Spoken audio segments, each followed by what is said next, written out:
राम राम जी। अभिमन्यु और अर्जुन की कथा का वर्णन करेंगे। तो अभिमन्यु जो था उसके मामा जी थे श्री कृष्ण। श्री कृष्ण ने अस्त्र शस्त्र की विद्या अभिमन्यु को दी थी और अभिमन्यु काफ़ी वीर थे, अर्जुन के पुत्र थे और उनका भी धनुर्धर विद्या पर पूर्ण नियंत्रण था। उनको भी युद्ध में हराना बड़ा मुश्किल था।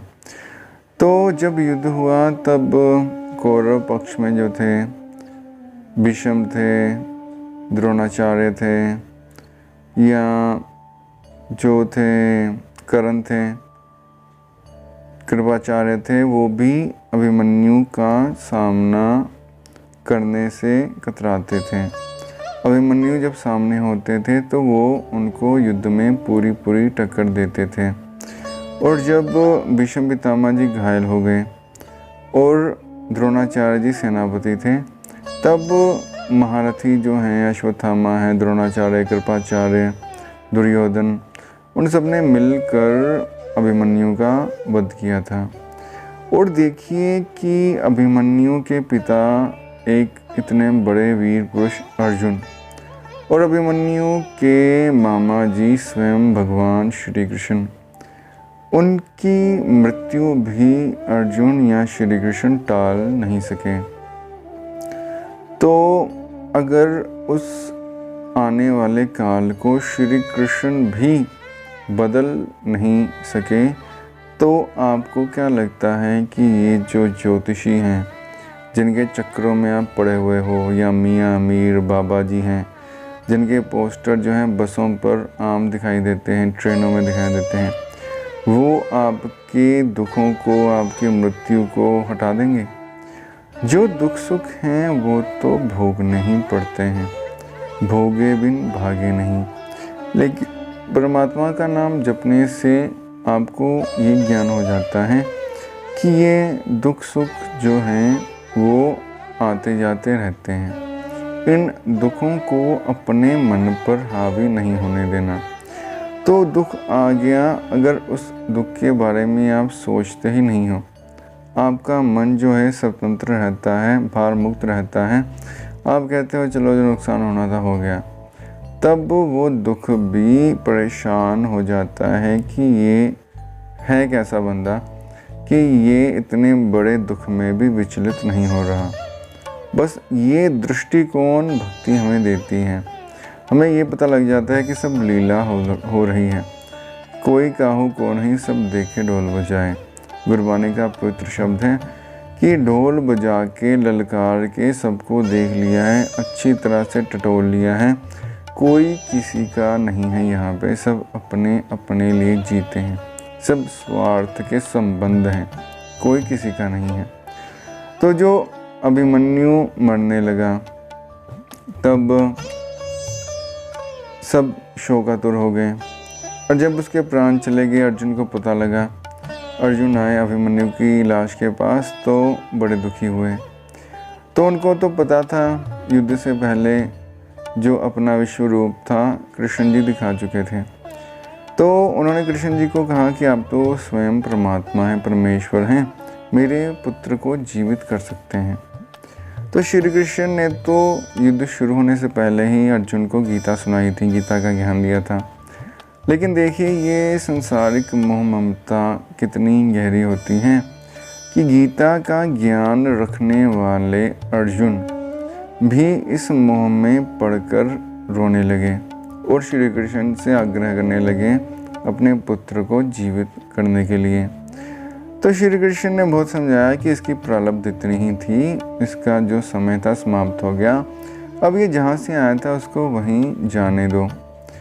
तो अर्जुन फिर भी नहीं माना। तो श्री कृष्ण मुस्कुराने लगे, उन्होंने कहा ठीक है, ये जो मेरा रुमाल है इसके सिर पे रख दो। तो बड़े खुश हुए अर्जुन, उन्होंने कहा अभिमन्यु जी उठेगा। उन्होंने श्री कृष्ण का रुमाल अर्जुन ने अब अपने बेटे के सिर पर रख दिया। तो जैसे अभिमन्यु के सिर पे रखा, अभिमन्यु खड़ा हो गया। तो अर्जुन को श्री कृष्ण ने कहा मिल लो अपने बेटे को। तो जैसे ही गले लगाने के लिए आगे बढ़ा अर्जुन, अभिमन्यु ने उसका हाथ पीछे कर दिया। अर्जुन बड़ा हैरान हुआ। अर्जुन ने बोला, बेटा तू ठीक तो है? तो अभिमन्यु ने कहा, कौन बेटा, किसका बेटा? हजारों जन्मों में मैं तुम्हारा बाप बना और हजारों जन्मों में तुम मेरे बाप बने, तो कौन से जन्म की बात कर रहे हो? अर्जुन ने कहा, मैं तो इसी पिछले जन्म की बात कर रहा हूँ। अभिमन्यु ने कहा, ये तो एक जन्म था, मैं तो इसके पहले के 1000 जन्मों की बात कर रहा हूँ। तो बाप कौन बेटा कौन, ये निश्चय होना कठिन है, क्योंकि मैं अगर 1000 साल पहले की बात करूं, 1000 जन्म पहले की, तो तब तुम मेरे बेटे थे। अब की बात करूं तो मैं तुम्हारा बेटा हूं। तो ये चक्कर तो हजारों वर्षों से ऐसा ही चल रहा है। तो इस चक्रव्यूह से छूटने के लिए तुम भक्ति करो। साक्षात भगवान श्री कृष्ण तुम्हारे सखा हैं। भक्ति करो, परमात्मा का भजन करो, तो 84 लाख योनियों से छूट जाओगे। नहीं तो जैसे मैं जन्म रहा हूँ, मर रहा हूँ, वैसे ही तुम भी जन्मोगे, मरोगे। और मैं चंद्रमा का पुत्र हूँ। चंद्रमा ने एक शर्त रखी थी कि मेरा बेटा 16 वर्षों के बीच में मेरे पास आ जाना चाहिए। तो उसी के फलस्वरूप मैं इस युद्ध में इस प्रकार मरा हूँ। ऐसा ही होना था, विधि का विधान था। मर गया, मेरा कार्य यहाँ पूरा हुआ। अब मैं चंद्रलोक में जाकर आराम करूँगा। तो ये सब जब सुना अर्जुन ने, तो अर्जुन का मोह दूर हो गया। उसने श्री कृष्ण को प्रणाम किया और कहा, जो आप समझाना चाहते थे मैं समझ गया। तो ये जो हमने अपने दुख सुख को जोड़ा हुआ है अपने सगे संबंधियों से, अपने घर से, अपने कारोबार से, तो ये सब है तो परमात्मा का ही। परमात्मा ने हमको कुछ समय के लिए दिया है, तो परमात्मा इसमें से कुछ भी किसी भी समय ले सकते हैं। तो अगर वो ले लेते हैं तो उसमें कोई ज़्यादा चिंता करने वाली बात नहीं है, क्योंकि इसमें से एक सुई भी आप अपने साथ ऊपर नहीं लेकर जा सकते।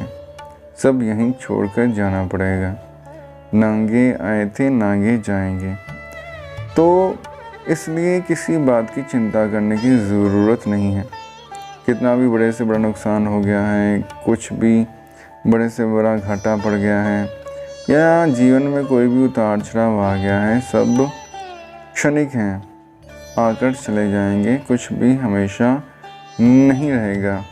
इसलिए मोह ममता से खुद को दूर रखना चाहिए और अपनी मानसिक अवस्था को इतना मजबूत बनाना चाहिए कि हम हर एक चीज़ को खेल के रूप में ही देखें, इससे ज़्यादा नहीं।